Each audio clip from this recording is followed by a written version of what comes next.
현장에서 잡혔나이다. 모세는 율법에 이러한 여자를 돌로 치라 명하여 그리와 선생은 어떻게 말하겠나이까?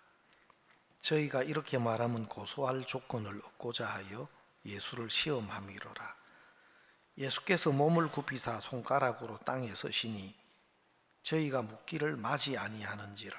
이에 일어나 가라사대 너희 중에 죄 없는 자가 먼저 돌로 치라 하시고 다시 몸을 굽히사 손가락으로 땅에 서시니 저희가 이 말씀을 듣고 양심의 가책을 받아 어른으로 시작하여 젊은이까지 하나씩 나가고 오직 예수와 그 가운데 섰는 여자만 남았더라.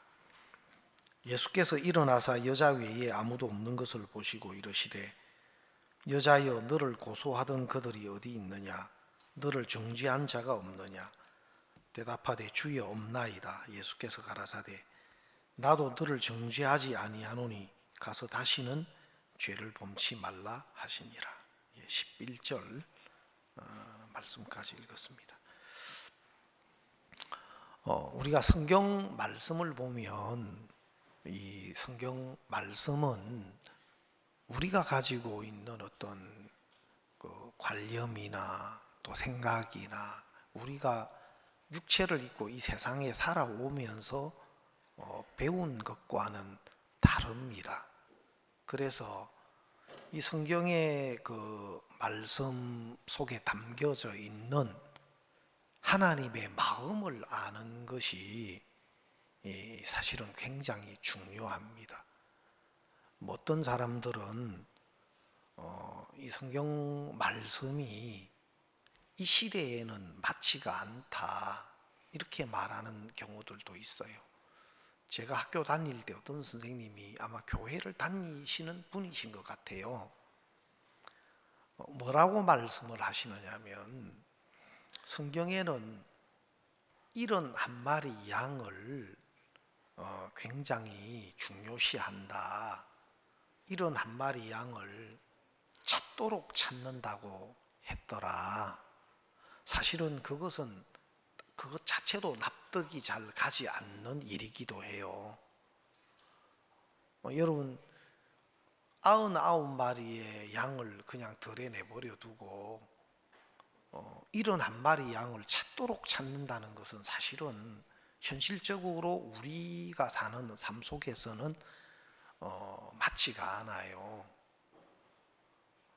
왜냐하면은 그 찾도록 찾는다는 것이 하루가 될 수도 있고 이틀이 될 수도 있고 일주일이 될 수도 있는데 그 한 마리 잃어버린 양을 두고 그렇게 많은 시간들을 이렇게 투자하고 또 더군다나 99마리의 그 양에 대해서는 다른 어떤 조치가 없는 것들도 납득이 안 가고 그렇습니다. 그래서 그러나 이런 양의 비유에 대해서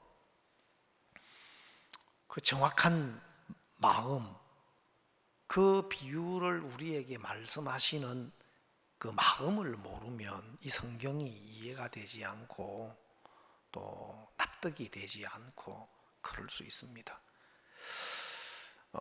그런데 실제로 그 성경 말씀의 내용을 알고 보면 그렇구나 하는 것을 알게 되는데 제가 다닐 때 학교 선생님이 그 이야기를 하더라고요. 성경은 그렇지만 현실은 그렇지 않다. 그러면서 이제 학교에서 막 굉장히 문제를 일으키고 하는 그런 아이들이 있었는데 그 아이들을 이렇게 학사 조치를 이렇게 했는데 우리 학교는 그 한 학생도 소중하지만 다른 많은 학생들은 더 소중하다.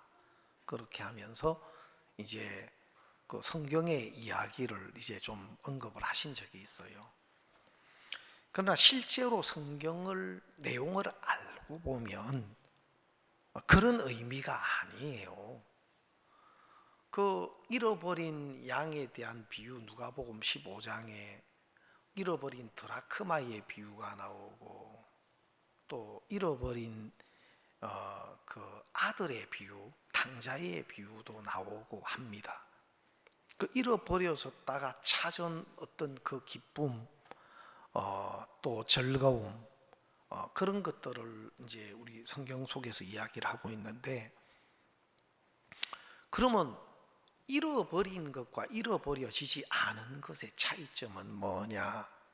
그 99마리는 무엇을 의미하느냐 하면은 그 당시 자기는 의롭고 자기는 괜찮고 오히려 이런 죄인들, 또 특히 이 세리들, 또 이렇게 많은 죄와 허물들이 나타난 자기들 보기에 형편없이 보이는 이런 사람들에 대해서 자기는 저런 사람들과 다르고 훨씬 자기는 낫다, 괜찮다, 자기 스스로를 낮고 의롭게 여기는 사람들을 가리켜요. 그리고 잃어버린 한 마리는 다시 말하면 세리처럼 많은 허물과 죄가 드러난 사람들에게 지탄을 받고 또 멸시를 받고 또 상종할 만한 가치조차도 없는 걸로 여기는 그런 어떤 이제 사람들, 죄인들을 가리켜요. 그러면 예수님이 보실 때 예수님은 나는 잃어버린 자를 찾아 구원하러 왔다. 건강한 자에게 의논이 쓸데없고 병든 자에게 필요하고, 또 예수님은 진짜 의롭고 괜찮고 잘났다고 여기는 사람에게 예수님은 구원자로서 필요하지가 않고, 죄인들을 위해서 나는 찾아왔다. 예수님 그렇게 말씀하셨단 말입니다. 여기서 이제 중요한 거는 죄인 아닌 사람은 없습니다. 모든 인간은 한 사람 아담 안에서 출생했습니다. 여러분, 아담이 선악을 알게 하는 나무 실과를 따먹고 범죄했을 때 사실은 그 선악을 알게 하는 나무 실과를 따먹었다는 것은 이미 하나님의 말씀 아닌 거짓된 뱀의 말이 진리로 또 사실로 그 마음에 받아들여진 겁니다. 선악을 알게 하는 나무 실과를 따먹는 행동 이전에 이미 그 마음이 거짓된 뱀의 말을 받아들임으로 하나님을 믿는, 말씀을 믿는 믿음에서 떠난 겁니다. 믿음에서 떠났을 때 이미 거짓된 것이 그 마음을 지배했을 때 사실 그는 하나님과의 어떤 영적인 관계가 끊겨진 것이고, 그리고 자연스럽게 그 선악을 알게 하는 나무 실과를 따먹게 되는 겁니다. 아담과 하와 속에 하나님에 대한 불신, 거짓된 뱀의 말을 믿는 믿음이 들어왔을 때 또 그 결과적으로 선악을 알게 하는 나무 실과를 따먹게 됐는데, 그때 우리는 아담 안에 있었습니다. 내가 언제요? 출생 연도가 좀 다른데요. 예, 출생은 여러분들이 이제 아담 안에서 순차적으로 나왔지만, 그러나 온 세상은 아담 안에서 나왔습니다. 알겠습니까? 그래서 로마서 5장 12절에 보면 한 사람으로 말미암아 죄가 세상에 들어오고, 한 사람, 왜? 한 사람 아담 안에서 이 세상이 나왔습니다. 막 저도 인동장씨 35대 손인데 인동장씨 35대 손 인천은 우리 시조 할아버지가 장자, 금자, 용자, 장금용 이제 시조 할아버지신데, 그 시조 할아버지 안에서 제가 나온 거죠. 이제 만약에 우리 시조 할아버지께서 만약에 어떤 일을 통해서 세상을 떠나셨다면 아마 그 안에서 나도 같이 죽었겠죠. 맞습니까? 겉으로 보면 아담이 죄를 지은 것 같지만 우리는 그 아담 안에서 아담의 생명을 받고 나온 자이기 때문에 소급에서 올라가면 아담이 죄를 지을 때 우리는 아담 안에서 그 죄에 함께 속한 자입니다. 그래서 로마서 5장 12절에는 그렇게 말씀했습니다. 한 사람으로 말미암아 죄가 세상에 들어오고 죄로 말미암아 이와 같이 모든 사람이 죄를 지었으므로 사망이 모든 사람에게 이르는, 그러니까 아담 안에서 출생된 모든 사람에게 죄가 들어왔고 사망이 이미 주어져 있는 겁니다. 근데 사람들은 이미 죄인으로 사망 아래 출생된 자인데 자기가 그런 자라는 것에 대한 깨달음, 인식은 못하고 있는 겁니다. 그래서 하나님의 말씀에서 보는 것과 자기가 자기를 보고 자기가 자기를 생각하고 판단하는 것이 다르다는 겁니다. 그래서 이런 100마리 양 중에 99마리는 잃어버려지지 않았다. 하나님이 보시는 눈으로 말씀을 통해서 자신의 정확한 모습이나 자신의 영적인 어떤 이런 위치가 발견이 안 되는 겁니다. 그 중에 한 마리 양은 잃어버렸다 하는 것인데, 그 잃어버려졌다는 것은 하나님 앞에서 자신의 모습이 발견된 사람입니다. 자기가 죄인이며 자기 속에 일어나는 어떤 죄의 모든 것들에 대해서 죄를 이길 수 있는 능력이 없고, 또 죄에 이끌려서 죄를 범해도 그 죄를 스스로 해결할 능력이 없는 사람입니다. 안 되는 사람입니다. 그래서 구원자가 필요한 사람, 자기가 할 수 없는 이 죄에 대해서 누군가가 대신 해줄 수 있는 구원자를 필요로 하는 사람이 바로 이 잃어버려진 양인 겁니다. 그래서 보통 사람들이 생각하는 어떤 100마리 중에 99마리는 그러면 신경을 안 쓰고 한 마리만 그러면 신경을 쓴단 말이냐 하면은 좀 논리적으로 안 맞는 것 같지만, 정말 하나님이 찾는 사람은, 또 하나님의 은혜가 필요한 사람, 자기로서는 안 되는 사람, 바로 그런 사람을 예수님은 찾아오셨어요. 우리가 성경에 보면 요한복음 5장에 보면 38년 된 병자가 나옵니다. 예수님이 38년 된 병자를 찾아가셨어요. 네가 낫고자 하느냐? 예, 나도 못에 먼저 물이 동할 때 먼저 연못에 들어갈 능력이 없고, 또 나를 못에 넣어줄 사람도 없습니다. 이것이 그의 마음 중심의 고백이었어요.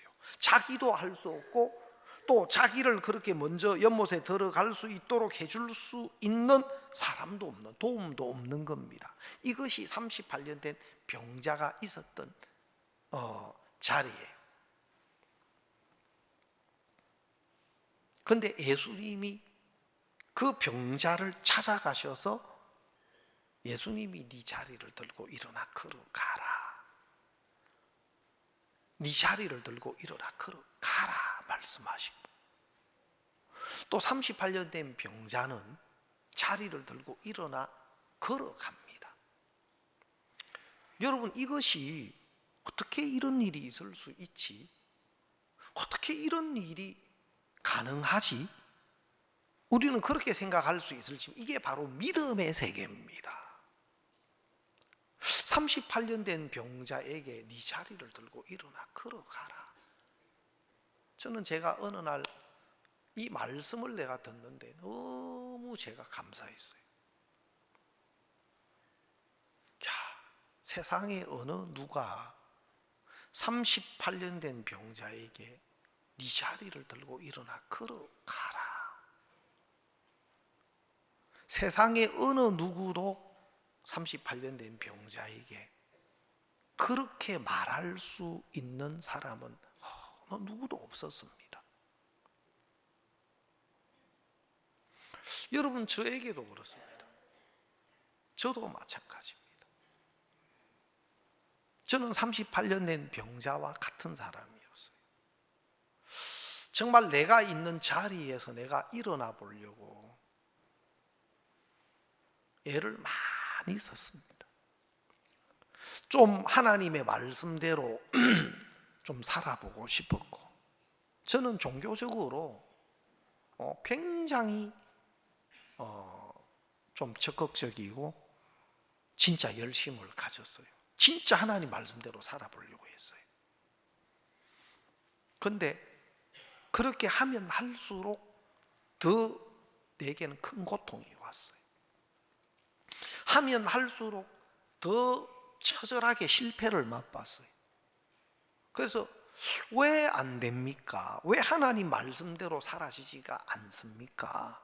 막 그런 탄식들, 막 그런 고통들, 이런 것들을 너무 많이 느꼈어요. 그래서 새벽 기도, 또 철야 기도, 학생 때부터 금식 기도도 많이 하고 집회, 이런 부흥 집회 많이 다녀봤습니다.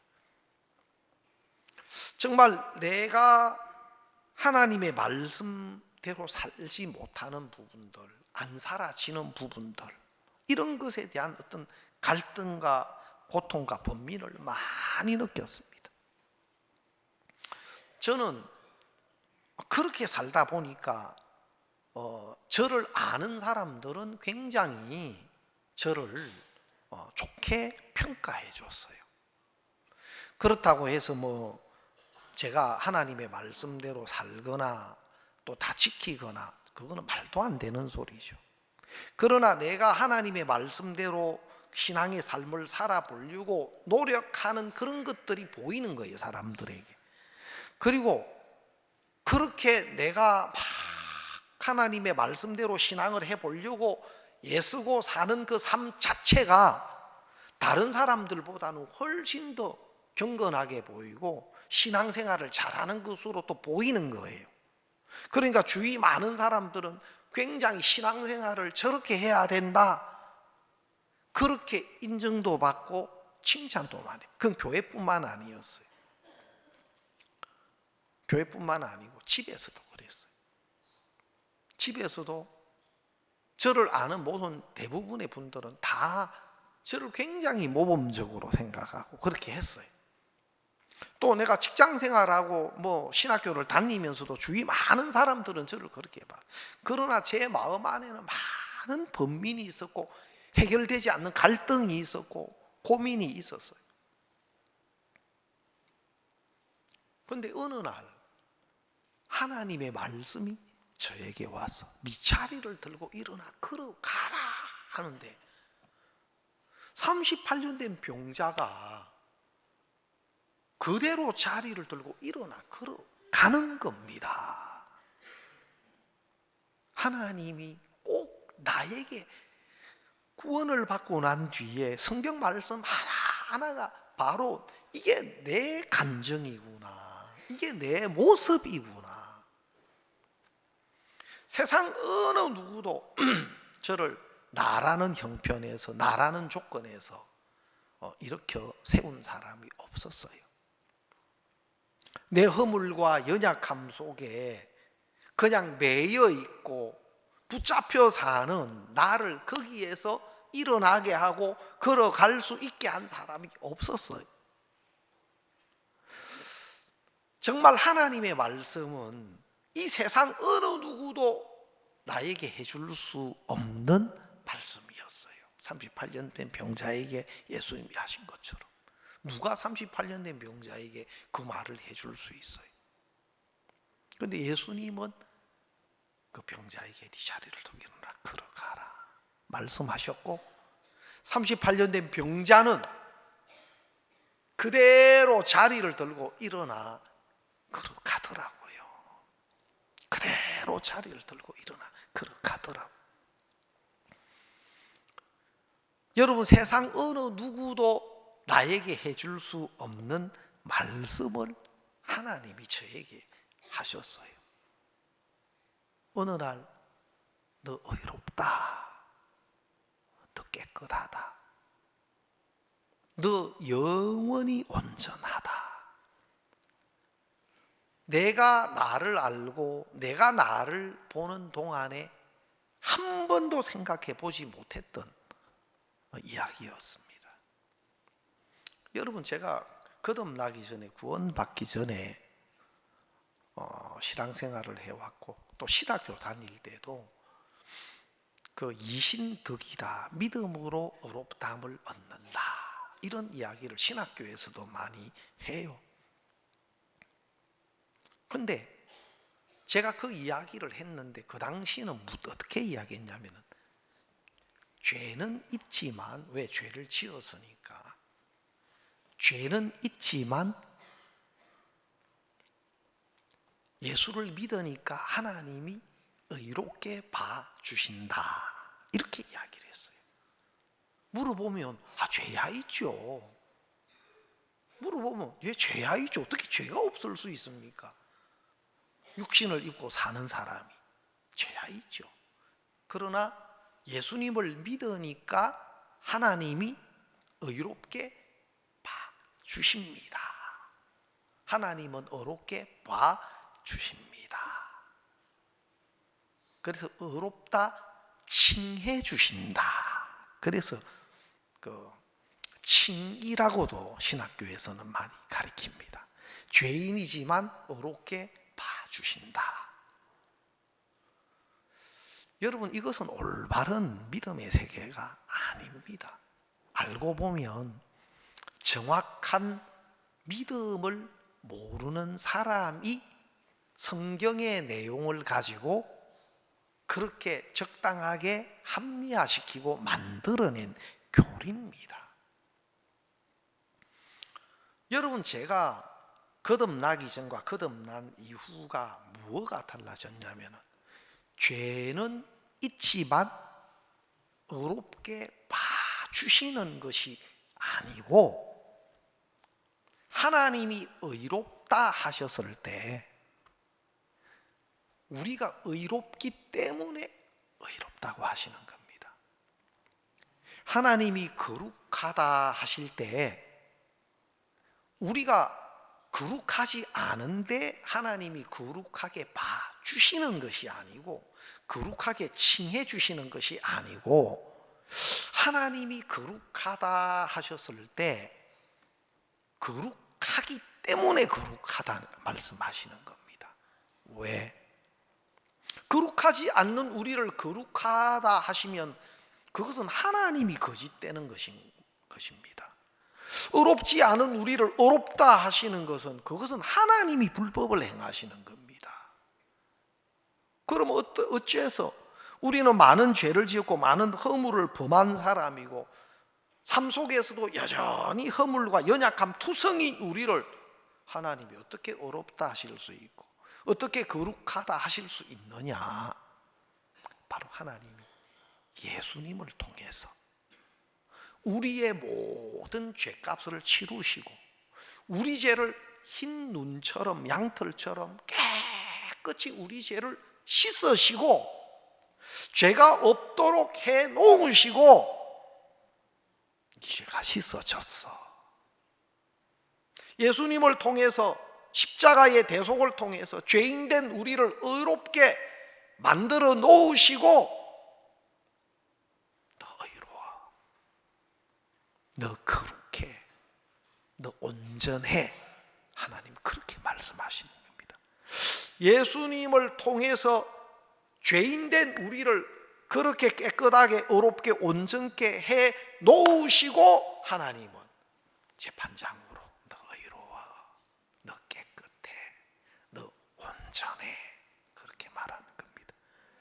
그래서 예수 그리스도의 완벽한 대속의 은혜와 그 대속을 우리에게 증거하시는 하나님의 말씀, 그 말씀을 진리로 실상으로 그것이 정확하게 내 속에 믿음으로 내 마음에 임하면 죄인이 될 수가 없는 겁니다. 죄가 있을 수가 없는 겁니다.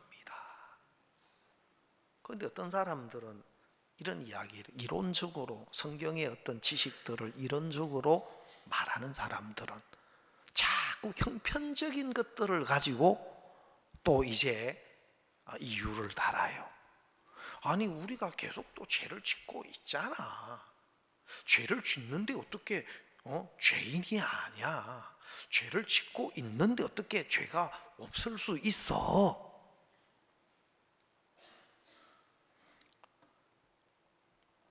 여러분, 성경의 여러 말씀을 성경은 우리에게 이야기해 주고 있는데 실제로 예수 그리스도의 대속의 은혜는 우리를 거룩하게 하셨을 뿐만 아니라 우리를 영원히 온전케 하셨다라고 말합니다.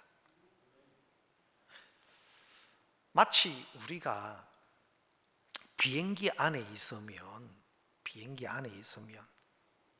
여러분 그 비행기 안에 우리 육체를 입고 있는 것은 똑같은데 몸을 입고 있는 것은 똑같은데 비행기 안에 있으면 여러분 중력을 비행기 안은 이 비행기가 중력을 거슬러는 겁니다. 알겠습니까?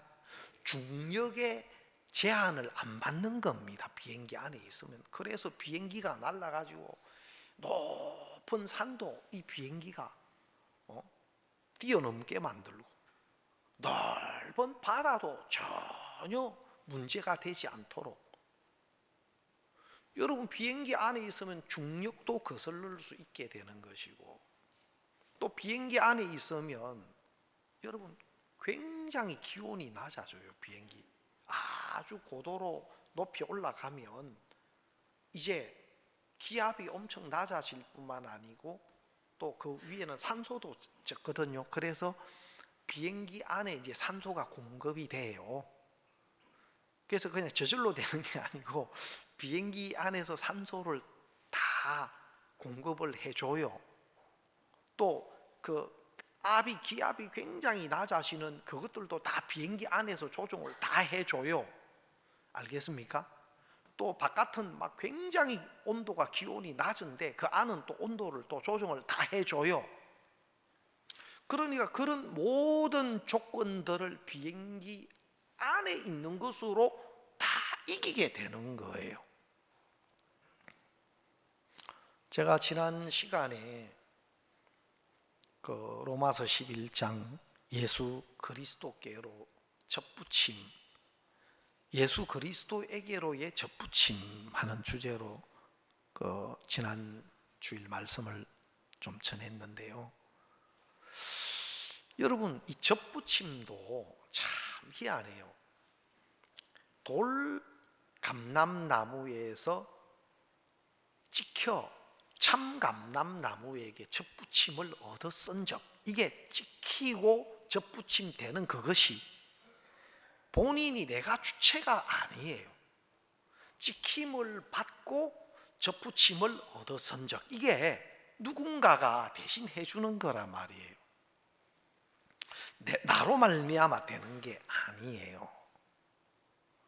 여러분 그 접붙임 찍힘을 받고 돌감람나무에서 찍힘을 받고 참감람나무에 접붙임을 얻는다. 그러면 이 돌감람나무는 우리가 아담 안에서 죄인으로 이 세상에 속한 우리의 근본을 이야기하는 거거든요. 그래서 우리가 찍힘을 받는다. 찍힘을 받는다. 로마서 7장에 보면은 그것을 행위 아래, 율법 아래, 율법이라는 남편에게 속해 있다가 예수 그리스도에게 새로운 남편 예수 그리스도에게로 이제 속해지는 것으로 비유를 해놨어요. 그래서 사람이 살 동안만 율법이 그를 주장하는 줄 알지 못하느냐. 그래서 살아있는 사람, 다시 말하면 자기에게 기대를 두고 자기가 무언가를 할 수 있다고 여기는 사람은 전부 율법의 종이 되고 율법이라는 남편 아래에 있다. 그러면 어떻게 벗어나느냐? 예수 그리스도의 몸으로 말미암아 율법에 대하여 죽은 자가 돼요. 내가 죽음으로 율법에서 이제 벗어난다 하는 그 이야기가 로마서 7장 또 로마서 8장 이렇게 연결돼서 나와요. 여러분, 우리는 하나님의 말씀을 통해서 정확하게 우리의 실체가 발견되면서 내 자신을 포기하고 정말 하나님의 은혜 앞으로 돌이키는 이것을 성경에는 회개라고 하고, 또 믿음은 내가 아닌 예수 그리스도께서 나를 위하여 대신해 놓으신 그리스도의 은혜와 그것에 대한 하나님의 증거, 약속을 믿음으로 받아들이는 거예요. 그리스도의 대속으로 이루어진 사실을 믿음으로 받아들이는 거예요. 그래서 회개와 믿음은 굉장히 중요한 것인데, 여기서 찍힘을 받고 접붙임을 얻었다 하는 어떤 이 부분은 실제로 찍힘과 접붙임은 십자가로 말미암아 이루어져요. 예수 그리스도 안에서 우리 옛 사람이, 우리가 범한 우리의 모든 죄와 함께 아담 안에 출생된 우리 옛 사람을 하나님이 십자가에 못 박아 죽였어요. 예. 우리가 범한 이 아담 안에 출생된 우리가 범한 우리의 모든 죄와 함께, 성경에 보면 예수는 우리 범죄함을 위하여 내어 줌이 되고 했습니다. 우리가 아담 안에 출생된 우리와 관계된 모든 죄를 그리스도께서 짊어지고 우리 죄와 함께 아담 안에 출생된 우리 옛사람, 우리 자신이 십자가에 그리스도와 함께 못 박혔다 하고 이야기를 하는 겁니다. 제가 어떤 한 분 수양회 때 구원받고 그분이 간증을 하는 이야기를 들었는데, 그 남자분인데 이분이 복음을 만나고는 너무 충격이 되고 좋았나 봐요. 그래가지고 아니, 하나님이 내 허락도 받지도 않고 내 죄를 다 씻어버렸다고 그런 이제 그 표현을 하는 이야기를 들었는데, 맞아요.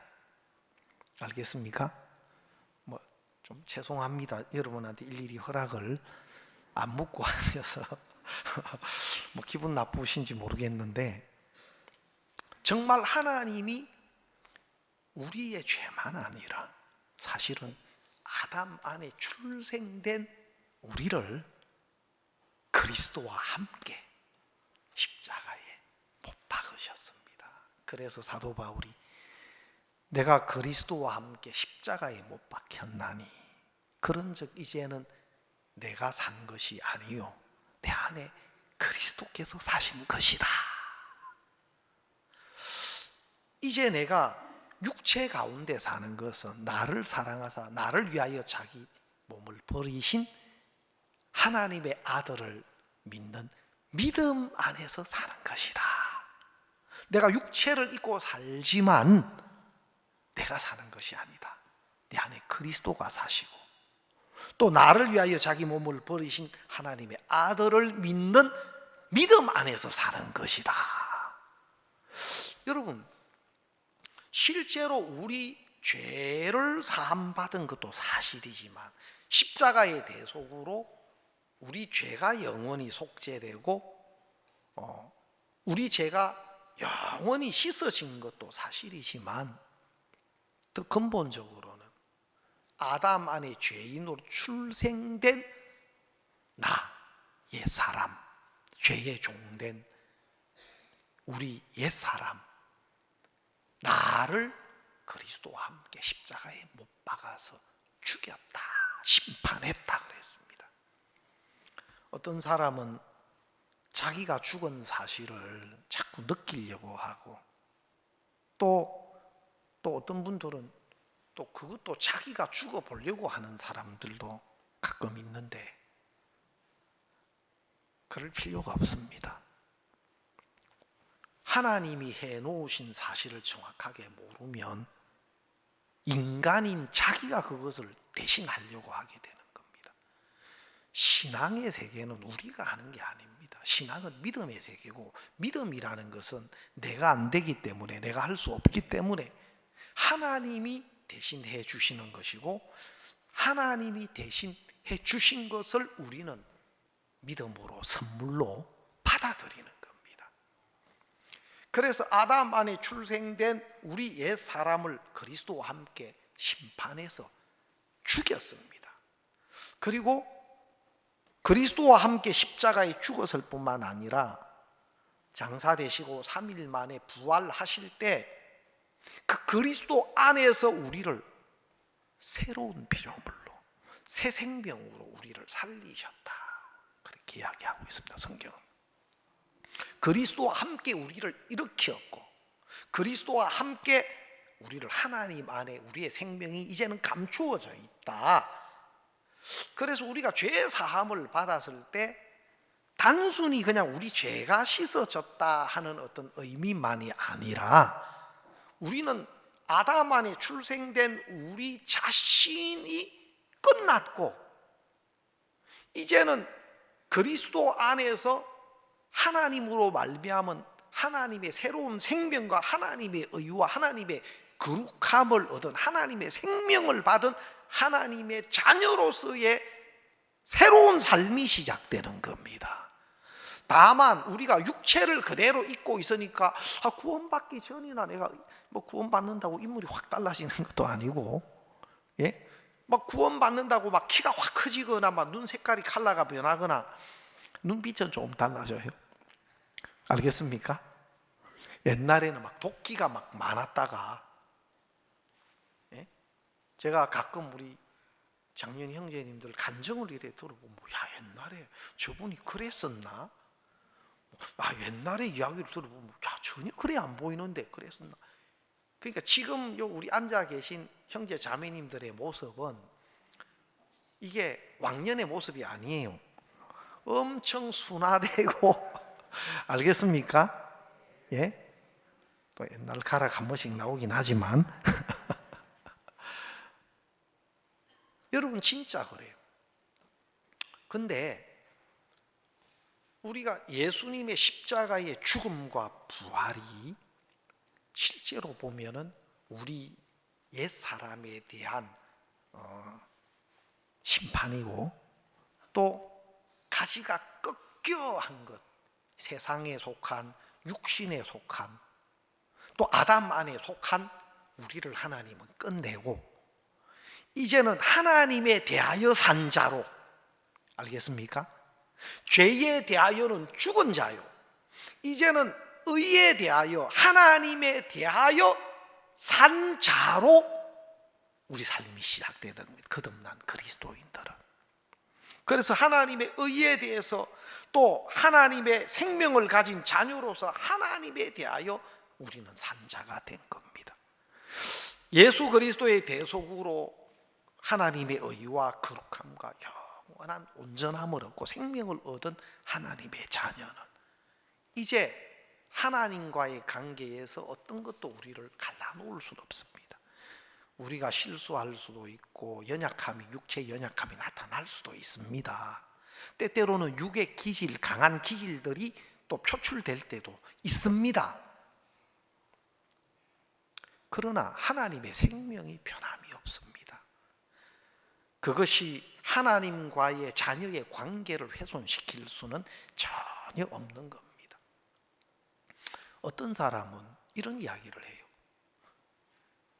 우리 교회를 가르쳐서 그 교회는 영원히 죄를 속죄했다고 가르치면서 죄를 지어도 괜찮다고 하는 교회다, 그렇게 제가 인터넷을 보면 비방하는 분들 계세요. 그런 목사님들은 제가 한번 만나보고 싶었어요. 그런 설교를 어디서 들었느냐? 그런 설교를 도대체 누가 하더냐? 한 번이라도 와서 이야기를 한다면 그거는 웃기는 소리고 말도 안 되는 소리예요. 저는 율법적으로 하나님 말씀을 지키고 하나님 말씀 살아보려고 무지하게 내 나름 이렇게 애를 쓰고 살았지만 안 됐어요. 그것 때문에 많은 좌절과 고통을 겪었어요. 제가 이 복음을 만났을 때 예수님이 나를 위해서 이루어 놓으신 은혜와 하나님의 말씀의 증거가 믿음으로 제 마음에 임했을 때 저는 날아갈 듯이 기뻤습니다. 제 마음에 참된 평화와 이게 바로 하나님이 나를 위해 준비하신 은혜구나. 이게 성경 속에서 하나님이 예수님을 통해서 우리에게 주시고자 하는 바로 그 은혜고 이게 바로 그 진리의 말씀이고 이게 복음이었구나. 제 마음에 너무 기뻤습니다. 너무 감사했습니다. 그리고 지금까지 내가 너무 잘못된 신앙, 되지도 않는 내 행위, 내 열심, 내 수고 속에 있었구나. 너무 어리석게. 아무도 이 성경 속에 있는 하나님의 온전한 은혜를, 예수 그리스도의 완벽한 대속의 구속의 은혜를 이야기해 주는 사람이 없었습니다. 죄송하지만 제가 거듭난 교회, 거듭난 하나님의 종을 만나기 전까지는 내 신앙에 문제가 있는 것을 단 한 사람도 이야기해 주는 사람이 없었습니다. 수많은 교회, 수많은 목사님들, 또 신학교에 유명했던 교수님들, 한 사람도 내 신앙이 문제가 있다, 내 신앙이 잘못됐다, 정확한 복음에 대한 믿음이 없는, 거듭난 것이 아니다라는 것을 이야기해 주는 사람 단 한 사람도 만나지 못했어요. 왜 그럴까요? 그게 안 보이는 겁니다. 그걸 볼 수 있는 눈이 없는 겁니다. 왜? 행위 아래 있기 때문에. 말은 믿음이라고 하지만 정확한 복음이 없고 복음에 대한 정확한 믿음이 없기 때문에 그걸 분별도 못하고 이야기해 줄 수도 없는 겁니다. 저는 제가 복음이 임했을 때 정말 한눈에 보였습니다. 야, 이 세상 수많은 교회가 다 죽어 있구나. 교회를 다니고 하나님을 믿는다고 하는 수많은 사람들이 전부 죄 아래에 있구나. 영적으로 다 죽어 있구나. 마치 자다가 깨어난 아이처럼 어떤 심정이었냐면, 큰일 났다. 세상에 이 일을 어떡하지? 어떻게 이런 일이 있을 수 있지? 어떻게 이런 일이 있을 수 있지? 큰일 났네. 교회가 다 죽어 있네. 전부 죄 아래, 행위 아래, 율법 아래 빠져 있네. 야, 이거 어떡하지? 어떡하지? 마치 저쪽에서 기차가 막 달려오는데 보니까 다리가 철길이 끊겨 있어요. 그런데 저쪽에서 막 기차가 이걸 모르고 달려오는 것을 목격한 그 소년처럼, 어린 아이처럼 제 심정이 그랬어요.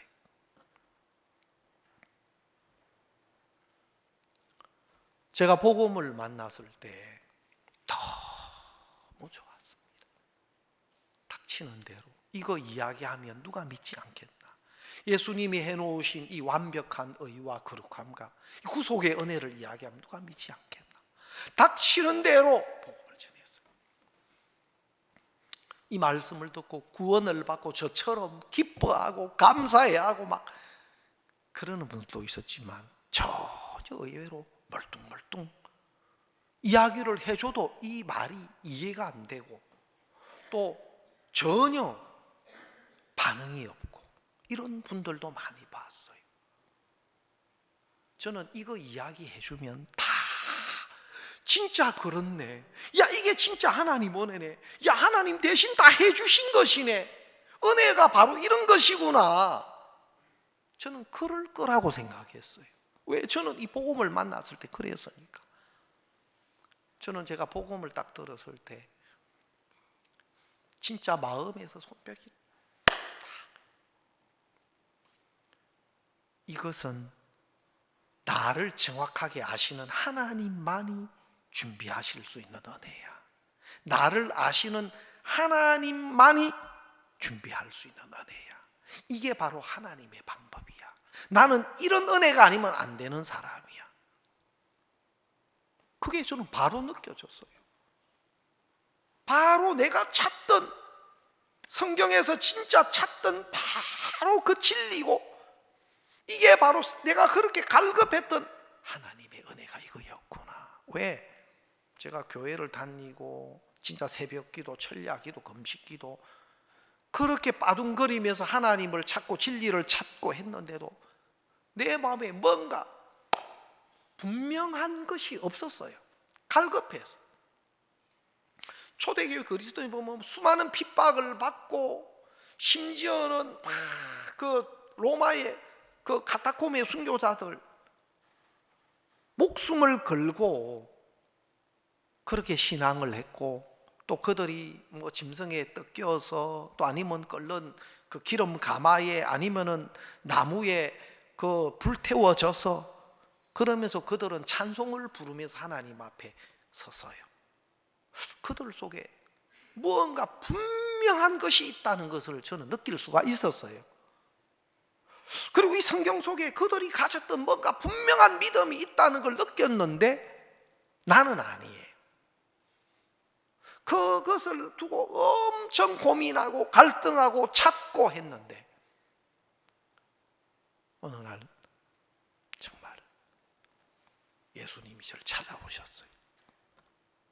정말 복음의 말씀을 들었을 때 너무 기뻤고, 너무 감사했고, 너무 좋았고, 지금도 마찬가지입니다. 수많은 사람들이요, 여러분이 교회 밖에 나가서 여러분 주위를 지나가는 사람 만나보십시오. 이 복음이 그 속에 생명이 되고 의가 되고 거룩함이 되어 있는 사람들 얼마나 있는지 교회는 많습니다. 또 신앙생활을 하고 있는 분들도 많고, 또 교회를 나가봤다고 하는 분들도 많이 있습니다. 정작 예수 그리스도의 생명을 가진 사람, 이 구원의 복음이 정확하게 믿음으로 있어서 자신의 모든 허물과 연약함과 자신의 조건에서 그를 자유케 하고 하나님의 의와 거룩함과 온전한 믿음 안에 있는 사람들은 만나기가 쉽지 않습니다. 여러분, 죄 사함을 받고 난 뒤는 죄를 지어도 괜찮다 하더라. 심지어는 그는 뭐 죄를 지어도 된다 하더라. 성경을 손톱만큼이라도 아는 사람이라면, 또 우리 교회를 조금이라도 와서 한번 이야기라도 해본 사람은 그런 거짓말을, 그런 비방은 할 수 없는 겁니다. 저는 하나님의 은혜를 잊고 나니까 내가 율법적으로 철저하게 살아보려고 애를 써도 안 됐는데 그리스도의 온전한 은혜와 사랑이 내 마음에 오면서 마음 중심에서부터 달라지기 시작했어요. 제가 그때 장로교 전도사로 부임하기로 돼 있었는데, 또 신학교도 제가 어렵게 공부를 했습니다. 그 졸업장도 중요하고, 또 전도사로 부임하기로 한 것도 내게는 중요한 일이었는데 제게는 그게 아무 의미가 없는 게 됐어요. 내게 생명을 전해준 이 교회, 복음이 있는 참된 교회, 내가 교회 안에서 청소를 하고 살아도, 내가 교회 안에서 봉고차 운전을 하고 살아도 나에게 생명을 주신 이 참된 복음이 있는 교회 안에서 내가 주님을 섬기고 싶은 마음이 있었어요. 내가 어떤 위치가 되고 어떤 모양이 되더라도 내가 이 귀한 생명의 복음이 있고 내게 생명을 만나게 해주신 이 교회 안에서, 참된 교회 안에서 또 하나님의 참된 종의 인도 속에서 내가 신앙하고 싶은 마음, 하나님의 은혜와 사랑이 나를 이끌어 주시고 또 교회 안에 함께 할 수 있게 해주셨고, 그 인도를 받는 동안에 하나님 말할 수 없는 은혜를 베풀어 주셨어요. 말할 수 없는 은혜를 베풀어 주셨어요. 그게 너무너무 감사해요. 어느 날 제 주위를 돌아보니까 세상에 우리 아버님, 진짜 저 교회 다니면서 학생 때부터 매도 많이 맞았습니다. 우리 아버님이 4대 독자시고 제가 5대 장남이에요. 우리 아버님 가족들이, 형제 친척들이 없어요, 주변에. 그러니까 우리 아버님, 내가 교회 나가는 것 때문에 매도 많이 맞았고, 또 한 번은 제가 다니는 교회 목사님이 한번 지나가시다가 우리 집인 걸 어떻게 듣고는 한번 들어오셨다가 저는 없었는데, 장영철 학생 나가는 게 목사입니다 하고 그냥 목사님은 인사하러 이렇게 좀 그래 했는데, 안에 계시다가 바로 달려 나와가 멱살을 잡고 들었다 놨다 우리 아버지께 맞을 뻔했다고 하더라고. 차마 주먹질은 안 하셨는데 내가 듣고는 너무 죄송하더라고. 그런 우리 아버님이 구원을 받으셨어요. 저는 우리 어머님 구원 받으시고 우리 아버님 구원 받으셨는데, 우리 아버님이 제가 선교학교 훈련 받고 수성에 처음 개척을 하고 난 뒤에도 우리 아버님 생신이나 명절 때 인사드리러 가면 한 번 저보고 그러시더라고요. 잠깐 오라 하셔서, 예 아버지 무슨 일입니까? 너 신도들 등쳐먹고 사기치는 일 그만하고 나하고 같이 살자. 우리 아버님은 그렇게 교회를 보셨어요. 신도들 등쳐먹고 사기치는 일 그만하고 나하고 같이 살자. 우리 아버님은 진짜 교회를 그렇게 보셨어요. 목사님들, 절에 계시는 스님들, 안적사라고 제가 있던 게 큰 절이 있는데, 우리 아버님은 스님이라고도 안 해요. 중놈들 전부 도둑놈들이다. 그만큼 또 상처를 입은 게 있어요. 스님들이 떼거리로 내려와가 밤에 또 고기를 잡수고 올라가셔. 동네에 부탁해가 다 알아요, 우리 아버님이. 그러니까 전부 저것도 도둑놈들이고 사기꾼들이다, 우리 아버님. 근데 아들이 전도사인데 나보고 신도들 등쳐먹고 사기치는 일 그만하고 나고 살자 하신다. 그때 내가 얼마나, 우리 아버님이 세상에 그런 말을 하실 줄은 꿈에도 생각, 아무리 그래도 내가 막 그날 화가 나더라고. 아버지, 우리 교회가 어떤 교회인데 그러십니까? 우리 교회 계신 목사님들은 어떤 하나님의 종들인데. 그런데 우리 아버님이 구원을 받으셨어요. 기적 같은 일이, 정말 기적 같은 일이. 지금도 잊혀지지가 않고, 우리 아버님 그때 수양에 오셨을 때 온다는 것도, 그러니까 우리 아버님은 수양회 때문에 오신 게 아니고, 그래도 저는 그렇다 치더라도 우리 집 사람을 큰 며느리를 이뻐했어요. 우리 집 사람을 크게 이뻐하고, 또 우리 큰애 종원이가 손자가 태어나니까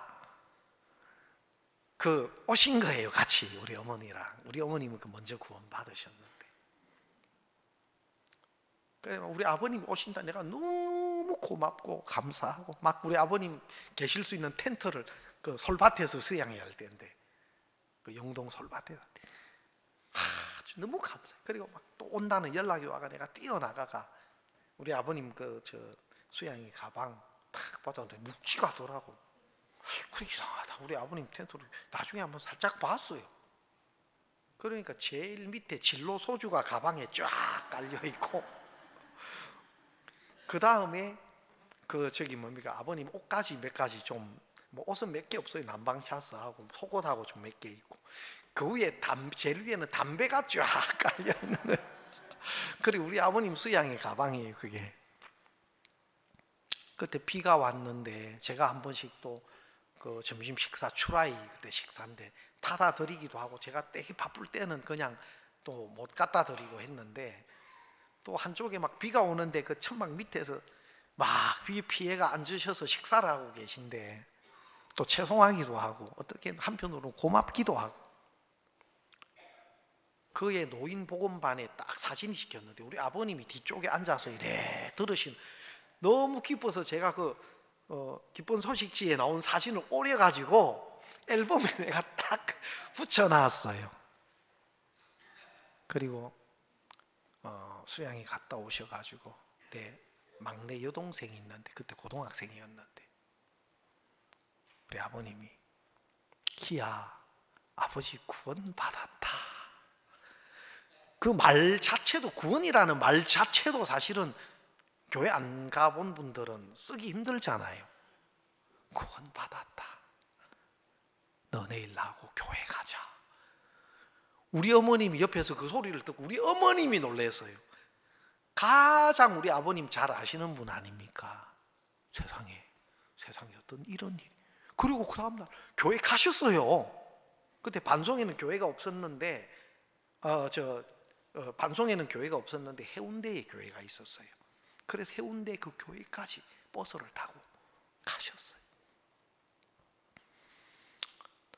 제가 복음과 함께 하나님이 기뻐하시는 인도를 받아가는 동안에 내 주위에 나와 관계된 가족들 한 사람, 누님들, 동생들, 조카들, 또 제가 직장생활 했던 우리 그 외삼촌 외숙모님도 구원받고 영동교회 신앙생활 하시다가 소천을 하셨는데, 보면 너무 감사한 거예요. 신앙은 내 의지나 내 각오나 내 열심으로 되는 게 아니고 하나님의 온전한 은혜와 사랑이 임하니까, 그 하나님의 은혜와 하나님의 사랑이 나를 이끌어서 하게 하는 거예요. 이게 중심의 변화예요. 여러분, 그 감람나무의 젖붙임에 있어서 여러분, 바로 예수님을 통해서 이루어 놓은 것이 믿음으로 받아들여졌을 때 아담 안에 출생된 내가 십자가에서 처리가 되고 죽은 자가 되고, 그리스도 예수 안에서 이제는 새 생명으로 살리심을 받은 자가 돼서 하나님 안에 속해져 있는 것이 예수 그리스도의 대속으로 말미암아 이루어진 사실을 말씀이 우리에게 증거하고 있는 겁니다. 그것이 실상이에요. 내가 나를 보는, 육체를 보는, 형편을 보는 그것은 허상에 불과하고, 예수님이 이루어오는 대속의 은혜가 실상이고 예수 그리스도로 말미암아 이루어진 그것이 실제 우리의 모습이고 실제 하나님과 우리의 관계예요. 그것을 정확하게 말씀을 통해서 알고 믿었을 때 그것은 바로 실제예요. 실제 내 것이 되는 거예요. 자, 그러면 젖붙임이 되면 사실 여러분, 돌감람나무에 참감람나무에 돌감람나무 젖붙임이 되면 돌감람이 열리게 돼요. 농사 안 하신 분들 잘 모르시죠? 과육은 가지를 따라가요. 알겠습니까? 과육, 다시 말하면 열매는 그 가지를 따라가요. 그래서 보통 고염나무에 단감나무 가지를 젖붙이거든요. 그러면 이 가지가 나무 가지면 단감이 열려요, 그 가지에. 그러나 이제 고염나무는 아주 뿌리가 아주 강하고 튼튼하기 때문에 이제 그 어떤 뭐라 그러죠, 힘, 이런 것들을 받쳐줘 가지고 열매를 막 힘있게 맺게 하는데, 그 열매 과육은 가지를 따라가요. 그래서 단감 가지를 고염나무에 젖붙이면 단감이 열려요. 아주 건실한 단감이 열려요. 그런데 고염나무에게 젖붙여진 것은, 과육은 가지를 따라가지만 거기에 맺히는 단감의 씨는 고염나무예요. 그래서 접붙임한 단감의 씨를 심으면 고염나무가 돼요. 그래서 어떤 사람들은 이 성경이 비유가 적절하지 않는 게 아니냐, 사도 바울이 이 비유의 적용을 조금 거꾸로 잘못한 것이 아니냐 하는데, 여기에 영적인 의미는 참 감람나무인 우리에게, 우리 돌감람 가지가 접붙임이 됐을 때 여전히 돌감람 가지인 우리에게는 돌감의 어떤 열매들이 나타나요. 그러나 중요한 것은 그 씨는 뿌리를 따라가게 돼 있어요. 그래서 뿌리가 거룩한 적 가지도 거룩하다. 성경에 뿌리가 거룩한 적 가지도 거룩하다. 우리가 그리스도께 접붙임 됐을 때, 그리스도께 속해졌을 때 우리는 그리스도의 생명을 가진 자예요. 그리스도의 씨를 가진 자라. 알겠습니까? 중요한 것은 외형적인 과육이 아니라 그 안에 있는 생명, 생명의 속성, 그 안에 씨가 하나님의 씨냐, 하나님으로부터 온 것이냐, 그게 중요한 거예요. 그래서 우리가 마치 이 돌감람이 접붙임 됐을 때 과육은 여전히 돌감의 어떤 정상들이 나타날 수 있지만 씨는 바로 참감람나무의 씨인 거예요. 접붙임된 사람은. 그래서 보면 형제 자매님들도 보면 돌감의 정상들이 좀 나타나. 조금이 아니라 많이 나타날 때도 있고, 예? 개성, 지성, 뭐, 예? 뭐, 예. 어떤 교수님이 그 사람에 대해서 이야기했는데 칠할 총량의 법칙이 있다, 그런 이야기를 하더라고요. 사람에게 이 칠할 정세가 나타나는데, 칠할 정세가 총량이 있는데 어떤 사람은 좀 일찍 나타나고 어떤 사람은 그 칠할이 늦게 나타나는 사람도 있고, 또 이제 골고루 나타나는 사람도 있고, 근데 대체적으로 칠할 총량이 있대요. 나타나는 칠할 그 양이 있대요.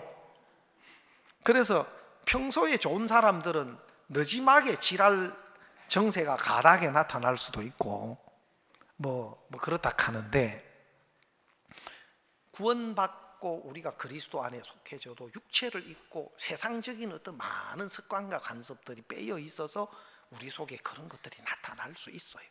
그러나 예수님의 대속의 은혜를 믿음으로 의와 거룩함과 생명을 얻은 사람은 그것과 전혀 상관없이 하나님의 시, 하나님의 생명을 가진 자란 말입니다. 알겠습니까? 또 나타나는 어떤 외형적인 그것에 의해서 하나님의 자녀의 신분이나 하나님과의 관계가 깨어지거나 영향을 받지 않아요. 예수 그리스도의 온전한 은혜와 사랑이 믿음으로 임한 자는 누가 그리스도 안에 있는 하나님의 사랑에서 우리를 끊으리요? 천사들이나 권세자들이나 현재인이나 장래일이나 높음이나 권세나 어떤 것도 그리스도 안에 있는 하나님의 사랑에서 우리를 끊을 수 없느니라. 이것이 그리스도의 은혜 안에 속해져 있는 자들에게 주어진 은혜란 말이에요. 그런데 사람들은 자꾸 외형적인 것을 가지고 씨를 안 보고, 가장 중요한 믿음을 안 보고, 그리고 뿌리에 진액이 흘러오면요, 뿌리에 진액이 흘러오면 우리가 영적으로 육은 오래 수십 년 동안 우리가 익숙하고 길들여져 있지만 정확한 복음이 믿음으로 임해서 우리 속에 하나님의 생명으로 우리 영이 거듭나면 이제는 영적인 것들이 공급받고 이 영적인 하나님의 생명의 속성들이 이제는 자꾸 자라가요. 마치 사람으로 태어나면 영하지만 사람이에요. 알겠습니까? 신생하지만 사람이에요. 너무 조그맣게 보이고 이게 사람 같이 않아 보여도 사람이에요. 예? 강아지로 태어나가 좀 자라면 고양이 새끼가 되고, 좀 더 자라가지고 개나 사슴이 그 다음 사람으로. 아니에요. 처음부터 사람으로 출생해요. 아주 어리지만. 그러나 이 아이가 보살핌을 받고 공급을 받고 자라면 사람으로서의 기능과 속성들이 이제는 활발하게 나타나요. 내 손녀가 이제 3살이 이제 조금 넘었는데 말도 잘하고 심부름도 하고, 예? 강아지보다 나아. 알겠습니까? 동생도 막 챙기고. 이제는 우리 영이 거듭나고 난 뒤에 영적인 공급을 받으면, 뿌리의 진액이 흘러오면 전에 없는 마음들, 전에 가지지 못했던 생각들, 이런 것들이 우리 속에 나타나서 이제는 하나님의 뜻을 이루는 사람으로 영적인 것들이 자라가요. 이거는 성화되어 가는 것이 아니에요. 성화는 태어날 때, 예, 진짜 조그만한 강아지 새끼로 태어났다가 점점 변해가는 것처럼 아닙니다. 거듭나는 것은 태어나도 사람인 것처럼 태어날 때 완벽한 하나님의 생명을 가진 자녀로 태어나요. 그러나 그 믿음이, 그 영이 자라서 믿음의 장성한 분량까지 자란다는 것은 영적인 기능을 하나님이 기뻐하시는 뜻대로 나타낼 수 있도록 믿음의 분량이 우리가 자라가는 거예요. 알겠습니까? 어떤 사람은 진화론적인 것으로 내가 거룩해져 가고 성화되어져 가고 의로워져 가고, 성경에 거듭날 때 완벽한 하나님의 생명과 하나님의 의와 거룩함이 주어지는 것입니다. 이게 하나님께로서 난 의이고 믿음으로 말미암는 의예요. 그것이 우리의 어떤 행위적인 노력이나 해서 그 의가 점점 의로워지고 그 거룩함이 점점 아닙니다. 예수 그리스도의 대속이 우리를 영원히 거룩하게 했다, 우리를 영원히 온전케 하셨다라고 말하는 겁니다. 오늘 요한복음 8장을 보면요, 아무도 간음 현장에 잡힌 이 여자가 부럽다 그런 생각을 잘 안 할 겁니다. 가장 못나고 불쌍하고, 어떻게 인생이 이렇게 꼬였나, 어떻게 인생이 이렇게 됐을까. 누구도 그 여자가 선 자리에 서는 걸 원치 않을 겁니다. 그러나 정말 이 성경 말씀을 우리에게 보여주고 계신 이유가 있다면, 너희들은 전부 이 자리에 서야 될 사람이야. 너희들은 간음 현장에 선 여자가 선 그 자리에 다 서야 될 사람이야. 성경은 그걸 말합니다. 왜? 그 자리에서 하나님이 준비하신 은혜, 그 자리에서 하나님이 그를 위해서 준비하신 은혜와 하나님의 은혜의 약속이 임하는 자리다, 그 말입니다. 하나님의 은혜가 임하는 자리, 하나님이 준비한 의와 거룩함과 하나님의 생명이 임하는 자리, 간음 현장에 잡힌 여자가 선 그 자리에서 하나님의 의와 거룩한 생명을 받을 수 있고 하나님의 은혜의 약속을 들을 수 있는 겁니다. 그 자리에서. 그래서 하나님은 알고 보면 다 그 자리로 우리를 이끕니다. 나 이 여자하고 다른데요? 아닙니다. 잘못 생각하고 있고 쏟고 있고, 실제 우리는 간음 현장에 잡힌 여자와 다를 바가 조금도 없고, 또 실제로 우리 마음에서 이 여자가 선 이것이 바로 나의 모습입니다 라는 고백이 있어야 됩니다. 여러분, 여기 보면은 바리새인 서기관들이 이런 여자는 돌로 쳐 죽여야 됩니다. 자기가 낫다고 생각하고 이 여자를 판단하고 정죄하고 심판할 수 있는, 아니에요. 자기를 너무 모르고 있어요. 우리 모두는 간음 현장에 잡힌 여자가 선 자리에 있어야 되는 사람입니다. 진짜 은혜가 아니면 더 이상 다른 길도 없고 다른 방법도 없고 그냥 율법 아래에서 죽어야 될 죄인된 인생, 이것이 하나님 앞에 우리의 모습입니다. 이 여자가 이 자리에 서서 가장 수치스럽고 부끄럽고 또 자기 스스로는 벗어날 능력이 없는 무능한 자고 자기에겐 다른 길이 없어요.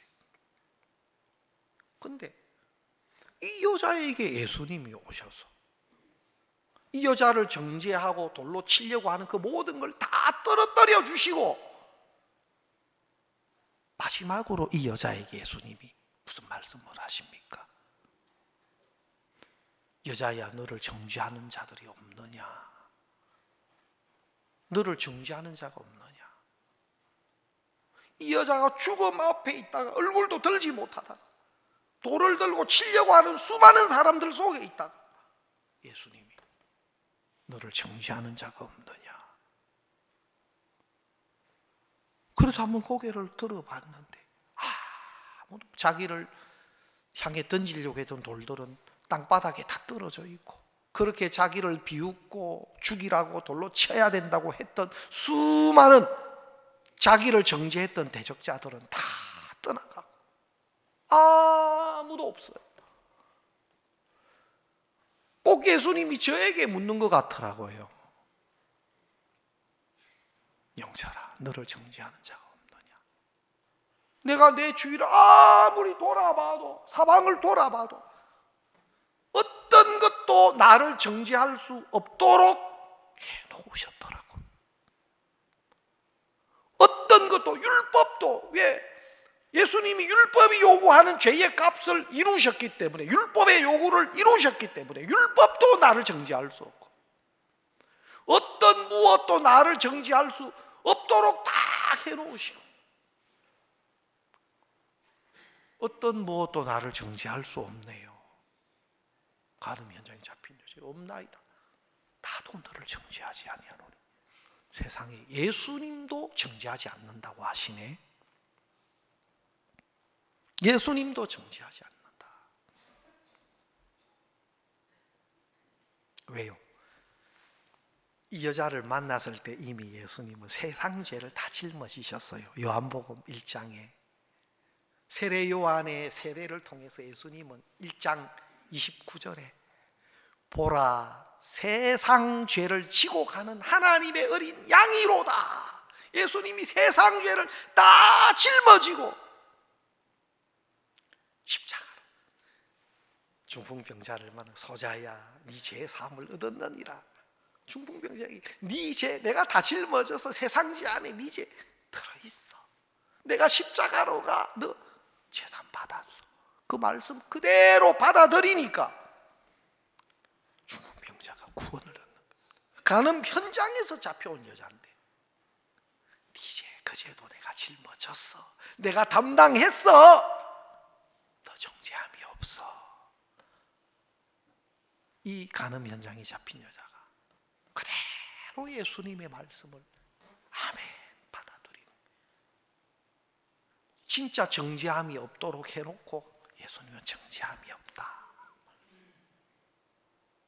세상에 가장 추하고 가장 불쌍하고 가장 못난 여자인데 예수님이 보시기에도 죄를 찾아볼 수 없는, 하나님이 보시기에도 죄를 찾아볼 수 없는, 죄를 한 번도 지은 적이 없는 것과 똑같은 사람이 되어버린 겁니다. 왜? 예수님이 그의 모든 죄를 대신 짊어지시고 율법의 저주를 대신 받으셔서 율법의 저주에서 우리를 속량하셨습니다. 더 이상 어느 무엇도 이 여자를 정죄할 수 없도록 예수님이 대신 해 주신 겁니다.